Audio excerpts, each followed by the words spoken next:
again. It's like a roller coaster. I don't know.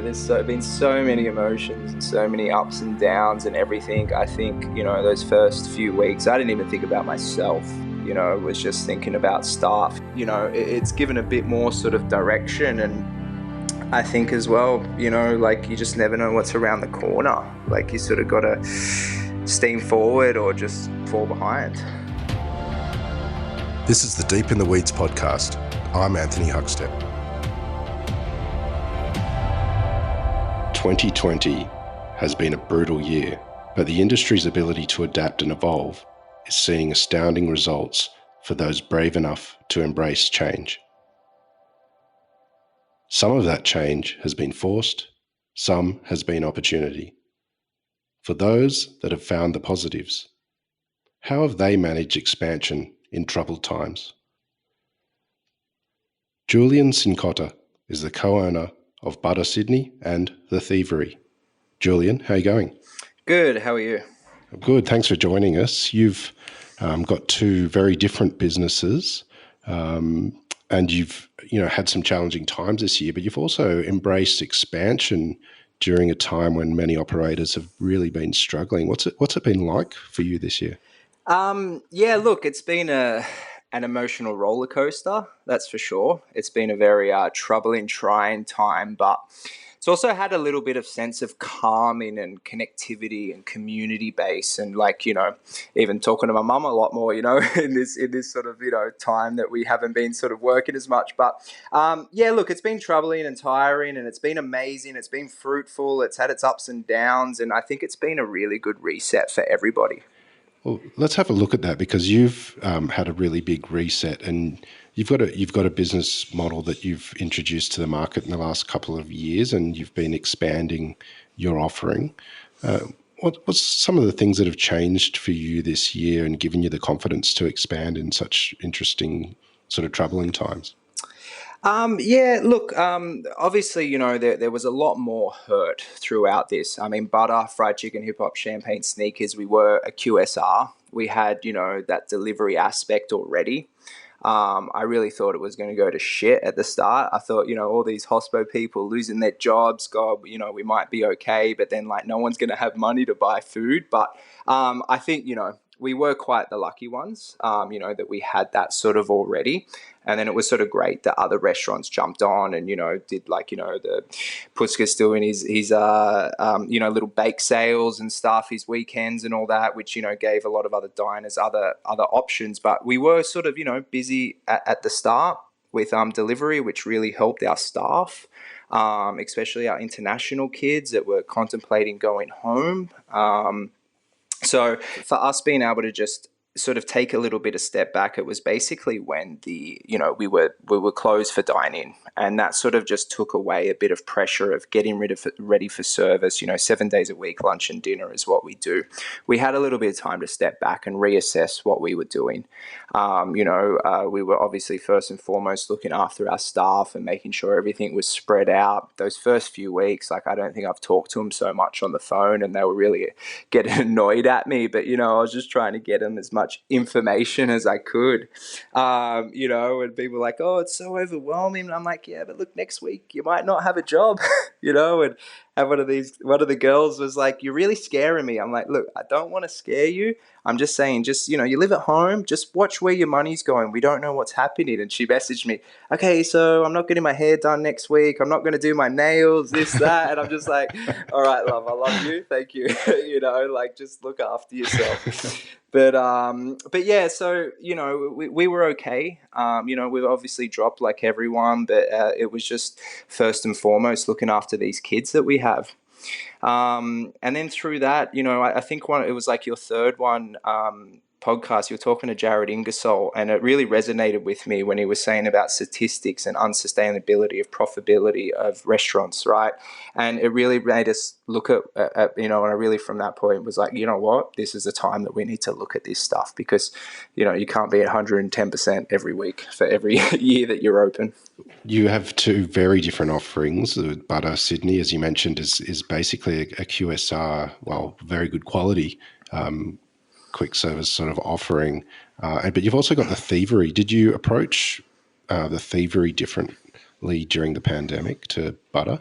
Yeah, we did. We kind of sort of was just like, what can we do? And for the staff there, we actually did a thievery butter collab, like Middle Eastern fried chicken, which was sort of the basis of how we started thievery too. So, yeah, that had really good reception, and we yeah, we're lucky to sort of adapt to that, right? The offering, and even for what we're doing now, we're doing like a chicken and toom, like charcoal chicken, which I've actually introduced into butter.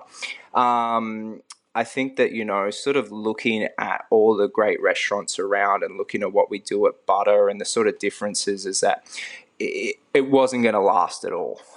Being kind of what it was, that sort of medium range, casual diner, glebes, sort of over the years have sort of started, Newtown's pumping, a lot, more developments and things. Glebe's sort of little bit of a forgotten suburb, I feel. So we sort of changed it into even now a little bit more of a QSR, just doing this sort of, very limited menu for, kind of chicken and falafels, and really short, just keeping it tight.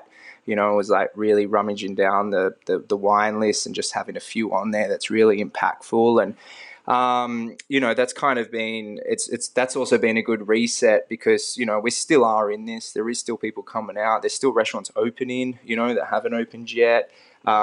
Everyone's wanting to go out more. So it's, I'm kind of happy just to sit through the next couple of months with this and, sort of just keep doing this more limited stuff and keeping all our stuff under control. Do you think that that's a model that might actually stick around for you guys, a really sort of tighter, more refined offering beyond sort of COVID? I think for the places that we have, yes, definitely. Having butter and having thievery over the years, I still want to do my little restaurant that's me, that's a little bit more than what we have. But yeah, I just think really looking at it and really getting basics down pat is something that, in such a busy lifestyle, even for butter, just writing up some handbooks and some PDs that I'd had half finished, and we've kind of done them now. Just those sort of, a little bit more structured type stuff of, we're a small business. There's only a small team of us. We're not, say, a Maryvale or a Rockpool that has all that back end admin. It gave us an opportunity to do that stuff. So I kind of think it's like, just, we're still going through it, we've got it in. It's just training staff, training people, anyone new, getting everyone on the same page. I want to kind of nail this before we really look at anything else, because I don't know what's going to happen next year. We're not too sure either. At the moment, you're in the middle of the construction of another butter site. What's it like being in sort of troubled times like this and managing that sort of expansion that you have at the moment? Yeah, look, it's tough. We did not want to do it. We didn't want to do another store, but, through this time, I guess, some people's failures are other people's fruitfuls. It's sort of come up. It was a little bit too good to give up. So, we kind of really pushed and rummaged around and really found it. It was like a good site. It had a bit of equipment and stuff in here. It was a more simpler change than a full fit out. If it was a full fit out, we definitely would have done it. So, yeah, look, it's, a lot of places have closed. A lot of places are on the market. I think, landlords are one thing that I think, talking about figures of food cost and wages, that landlords definitely, charge too much for, they have an asset, but they don't realize the restaurant is an asset. If you are good and you're in there for years, you're a great tenant, that, there has to be some leeway with that. So, our landlords have been great with us in that sense, and even, just talking to them about, say, rent reductions, things like that. So, yeah, they contacted us, Chatswood, and, sort of wanted us, and we came to a decent agreement, and yeah, now we're full throttle. Next week we open up, 21st, 22nd. We've done like a 3-week turnaround basically. So yeah, it's just day and night getting it. But man, that adrenaline, that rush, and then you get open, it just, it makes it all worth it. The sort of quick service and faster food sort of models have really changed shape in the last sort of 5 or so years to, really good offerings, and our perceptions of what they are have changed a lot. And you've had a lot to do with that with butter, and what you offer there is very different. Can you tell us about the idea behind butter and how it started?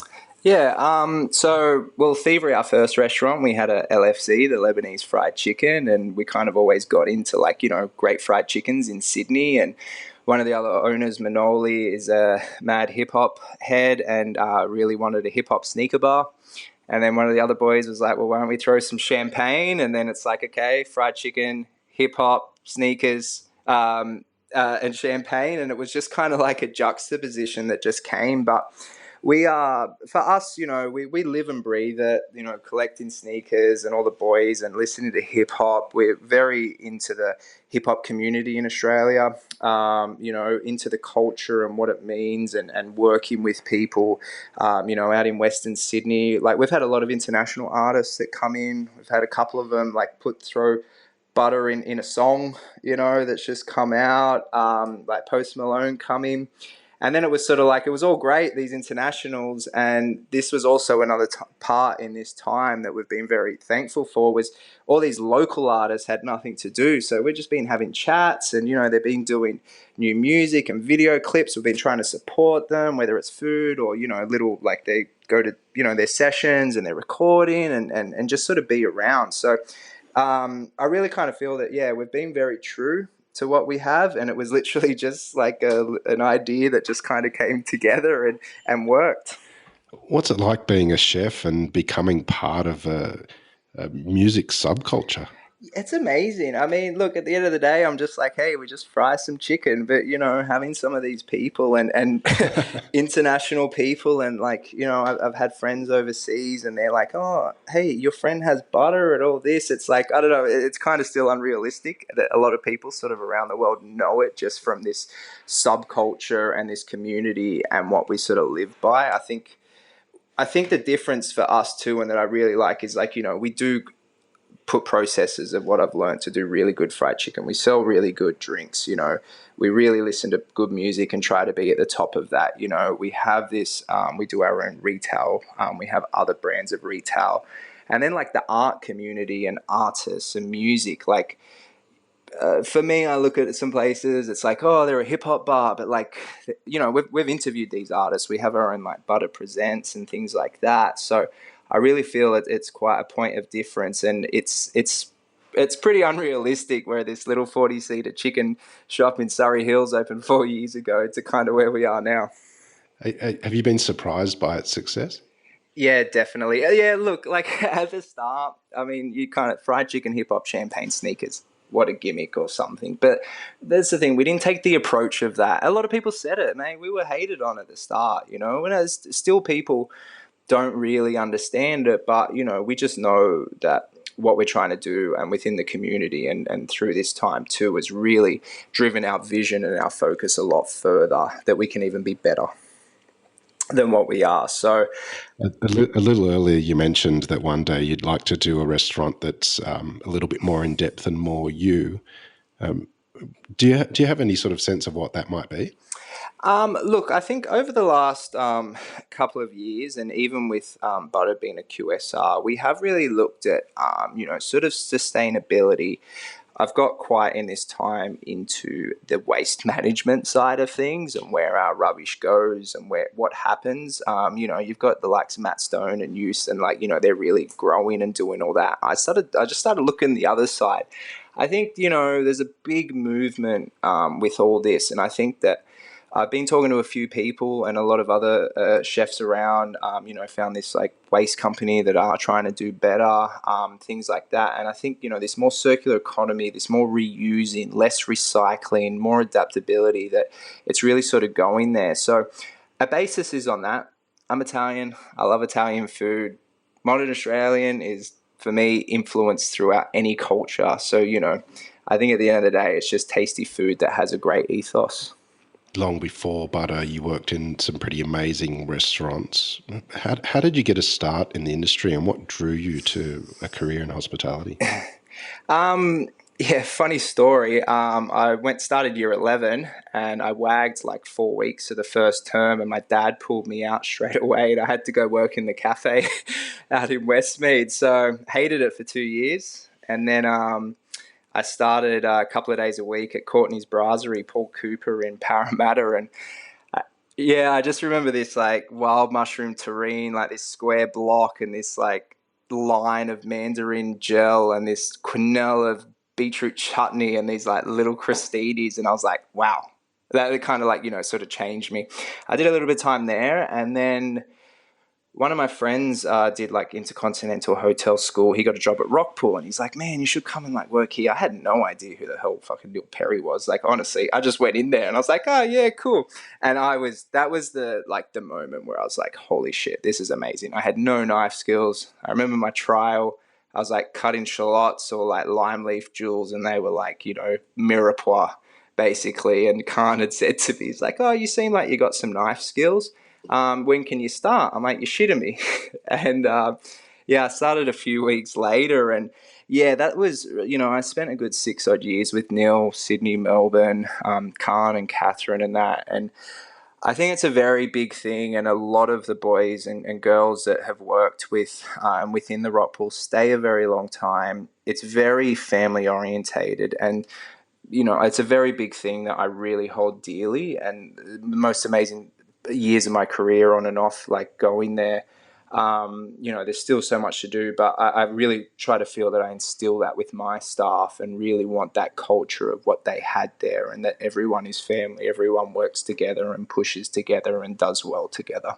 Neil's a very big influence, I think, and his graciousness doing all the charity stuff, his forward thinking, his stuff to Parliament. Like he is a big deal. He is amazing. He's an amazing person, and the nicest person. Everyone's like, "Oh, what's Neil like to work with?" I'm like, "He's amazing." They're like, "Oh, I thought he was a shithead," or I wasn't going to say that other C word, but yeah. But yeah, no, it was honestly some of the best times of my life. So yeah, I went overseas and did some work experience, some restaurants in the States, and won the JP Award, Josephine Pinulé Award. Went over to Europe and Asia, and yeah, came back and opened up a fried chicken joint. How different was it working in the States and in Europe to Australia? Um, when I was in the States, it was really good. I learned a lot. I also learned what I didn't like. I think it sort of was a start of, I found a bit of, working for Neil for so long and knowing so many flavors and all this, different techniques. I actually had said to Calm when I was in Melbourne, I was like, "Hey, I need to go overseas and learn something." He's like, "What the fuck are you talking about?" I'm like, "Because I've only worked here. I don't know what like a gastrique and all this stuff is." And I went over and yeah, look, I kind of realized what I did know, and I did really know. And I think like learning quickly is something to know, and you have that real basis. You don't really know what you've learned until you've left, right? But it was a bit of a different culture. Like, it was funny to go to America and they're trying to do like Thai flavors or like Chinese flavors, and they're like, "Hey, taste this," and it's like, yeah, that's not balanced, man. Like it was very sort of different, and I think it was the same as Europe. Like, I honestly, when I was over, I really think Australia has the best food in the world. Like, they do have amazing 3 stars experiences, but man, you can go to like Esther and Chocho, or you can go to these places that you get a fucking great meal. You know, I think that we have such we're very lucky for all this diversity and all the people that have come over and cultures, and we have such a vast food knowledge and experience, and we add lemon into things, we add soy into stuff. Like, we have I honestly feel that we are one of the most creative and best flavorful food that there is in the world per capita. You mentioned the heavy influence of working at Rockpool for so many reasons. Is it hard transferring all of those ideals and what you learnt there into your own business with your own staff? Yeah, when money matters and you don't turn over as much, or you can't have 20 chefs or things, yeah, it's definitely a big shock. I think there is some values or things that is harder to do or to implement, especially when you are trying to, make sure wages are fine. There are some things that you do have to let go, that you can't sort of keep up. But I think that that's been, for a lot of restaurants and small businesses, that, with wages and food cost and licensing and everything that you get charged for, subscriptions to everything, Uber. Like, I think a lot of people have had to adapt in lots of different ways, but I kind of feel, and it was, this COVID time too, the adaptability, that rush of trying to think outside really sort of makes or breaks you. You mentioned earlier that during this time you really focused on the figures and the sustainability of the business, and it was a real time to analyze that and get on top of it. What was it like for you doing that? Can you take us through the process? Like, was it a big revelation for you? Yeah, look, like we'd always had our figures, our meetings. I think one part of it was we never took bookings at Butter. It was always walk in. And then we started taking bookings. We could actually see how our night was and sort of staff accordingly. But it was just really going through suppliers. What is this? Can I get this cheaper? Can I get a 10 litre instead of a 2 litre? Is that cheaper? Things like that. Okay, how many wages do I need? How can I cut? What can I put in here? How can I make any system? Is there something that I can get that we don't have to do this part? Or is there, a different filter? Or is there a piece of equipment? Look, I think that, even over the years, everyone and always tries to look at it. There was just a bit more sort of time. A lot of it, not having those services was being able to train, staff as well and spending a bit of time with them to progress their skills, to get them a little bit quicker, to, help them manage or organize their time and day. So, yeah, look, it was great. It's still great. I kind of, not that I was upset that Dani was back, but I was like, I just want another few more weeks. Well, hospitality is renowned for slim margins. Has there been a big impact on your business now that you're sort of really jumping on top of every sort of element? Look, it's been a lot better, for us, but there is still the age old of a dishwasher goes down on a Friday night and it's $1,000 to repair, and after service calls that also hurts. But it's given a little bit of breathing space. I think that it's not a thing that sort of happens overnight, but I think with sort of having obviously we're open and thankful to be able to open up another store that it also will get better. Back end figures and having a bit more buying power and things like that you'd expect to, be able to, sort of bring some costing down. But, I think it's, everyone kind of wants to make money, this and that. I think there's also, and what I was saying about our community and things is there's a whole nother part to it, and that don't get into hospitality for wanting to make money. If you can put a mark, it's worth so much more. This year has affected so many people all over the globe. What sort of impact has it had on you personally? Look, it's again, it's like a roller coaster. I don't know. There's been so many emotions and so many ups and downs and everything. I think those first few weeks, I didn't even think about myself. Was just thinking about staff. I never really reflected on what's going to happen with me, or we're taking garnish wages, we're taking less money, we're doing that. At the start was a lot and hard, and it was a lot of probably, to be honest, just, hating on depression and just, giving all these other people so much of your attention. And it was just sort of, what about me? But, I think that's a part of sort of, being a leader or being a boss or something that, sometimes you do have to suck it up a bit. But I do have a good support network. My business partner, Manoli, we are very good together. We sort of, really push through to get this through. And then, we had a bit of a think about ourselves, and, I changed a bit of my lifestyle, and it also gave me a time to sort of reflect what I spend my money on or things like that. So,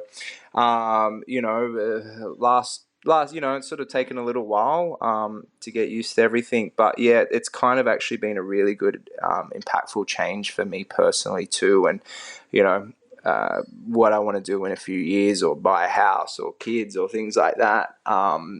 It's given a bit more sort of direction, and I think as well, like you just never know what's around the corner. Like you sort of got to steam forward or just fall behind. Is there some positives that you think the industry can take out of this situation? There's been a lot of talk about some of the problems in hospital that have become more evident during this time. Do you think that this is a chance to change the industry and implement some more positive sort of change? Yeah, I think definitely. I think, I think it was a lot of restaurants out there now taking prepayments or deposits. This was a big thing at Thievery, like cancellations. Like it hurts. You can have 80 booked and you cancel 20 and you might not pick them up because you've said you're so booked, don't even come. I think that's sort of really great. I think I think people have respected their bookings and things a lot more. I think the other part to growers or to sustainability or to what we actually need and what we need to consume is like another good thing that's sort of come out of it. Sorry. People sort of just watching and supporting local. I think a lot of people and restaurants that started to do their at-home meals and things, got a great local community support, which was, I think, is amazing because no one can go overseas. These kind of people that would always go over Christmas, they're going to be here. They might even see Australia a bit more. They're eating out at their local restaurants more. So I think that's really, really been great. Like, I think people stayed more in their communities, met a lot more people, connected with a lot more people. I mean, I know I'm talking to my neighbors in all the restaurants and places that I never had really done, So I think that's just, even goes on to sort of hospitality of that, chefs have banded together, front of house or just, general restaurants and staffing that, there was a lot of hospitality COVID, Facebook groups and, email chains and Google Drive things that people were like helping each other out and, oh, what do you think about this? Or what does this mean? I think that it's really brought hospitality in Sydney and Australia together a lot more, but I do really feel that has always been prevalent. Like it's always been around and it really showed that. I think there's a few people have said like, from overseas working that Australia does have such a tight-knit hospitality community. You're all mates, you're all doing it for the same thing. You can call anyone and say, hey man, can you help me with this? And anyone will help you. Like I said, I haven't been overseas and done years of work in that, but I've heard some stuff that, yeah, it's a lot more cutthroat, One of my greatest guilty pleasures is fried chicken, but it has to be really good fried chicken. So I don't think I can let you go without you sharing the secret to great fried chicken. It's the Colonel's secret herbs and spices. Look, I think fried chicken is it's the most simplest thing, but it's the hardest thing too. I think a nice crisp light. Ours is a little bit more caggy than sort of some other ones. Whatever spices you want, hydration's a flour is what it's all about. Wow. Can you tell us more about that, or are we digging deep into your secret? Yeah, look, we even like our brining, to be honest, I just use salt water. I don't add sort of anything else into it. I'm not putting other stuff because it's all about the flavor that's in the flour mix. So we use a really good quality cornstarch plus just plain flour. We have our, 21 secret herbs and spices that are in there. But, they're general, your cayenne peppers, paprikas, cumin, coriander, all those sort of spices. And then we have some really good fryers as well that cost a lot of money. So yeah, we just do like a double flouring and it just sort of, comes out really good. But a little bit of water, a little bit of kag in there just kind of gets it. It's the Indian sort of nasi kandar batter fry type thing is sort of, a bit of the process that we do. And when I was overseas, I was eating a lot of it. Hey, I love KFC, man. The Colonel's amazing. He did a lot, but, but yeah, it's all hydration. It's all just giving it a bit of TLC. Amazing. Well, mate, we've loved having you on Deep in the Weeds, and I might take those tips to the kitchen here at my place as well. Good to have a chat, mate. Please keep in touch. We'd love having you on Deep in the Weeds. Yeah, thank you very much. Pleasure. This is the Deep in the Weeds podcast. I'm Anthony Huckstep. Stay tuned as we share the stories of Australia's hospo community, suppliers and producers in search of hope during this pandemic. Special thanks to executive producer Rob Locke for making this all happen. Follow us on Instagram at Deep in the Weeds Podcast or email us at podcast@deepintheweeds.com.au. Stay safe and be well.